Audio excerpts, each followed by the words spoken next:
দাদা বাইদেউসকল, আগন্তুক বাজেটত অসম চৰকাৰে যাতে ৰাজ্যৰ অংগনবাড়ী কৰ্মী সহায়িকাৰ পৰা আৰম্ভ কৰি মধ্যাহ্ন ভোজনৰ ৰন্ধন কৰ্মী সহায়িকাৰ আৰু আশা কৰ্মীসকলৰ দৰমহা বৃদ্ধিৰ কথা ঘোষণা কৰে। তাৰ বাবে যিটো অহাকালি অৰ্থাৎ 13 ফেব্ৰুৱাৰী তাৰিখে এটা বৃহৎ কাৰ্যসূচী গ্ৰহণ কৰিছে।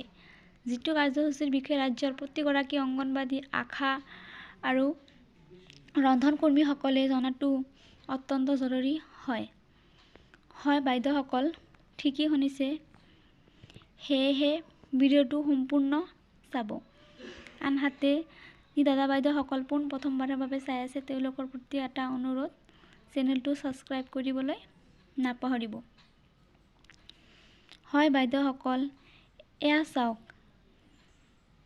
যিটো আসামে আজি এই বেনাৰখনত প্ৰকাশ কৰিছে। প্ৰথমতে আছে অতি শীঘ্ৰে ন্যূনতম মজুৰিৰ চৰকাৰী জাননী ঘোষণা কৰক। প্ৰথমটোত আছে যিটো চাই আছে, শ্ৰমিক বিৰোধী শ্ৰম কোড বাতিল কৰক।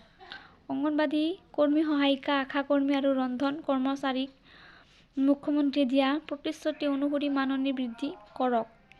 চাহ শ্ৰমিকক দৈনন্দিন মজুৰি 661% টকা আদায় দিয়ক। পঞ্জীয়নভুক্ত নিৰ্মাণ শ্ৰমিকে শীতলা লাভসমূহ আদায় পোৱাৰ জটিলতা আঁতৰ কৰক। এয়া চাওক, 13 ফেব্ৰুৱাৰী 2025 বাৰে বাৰে শ্ৰমিকক কৰা ধৰ্মঘট কাৰ্যসূচী ৰূপায়ণ কৰিব।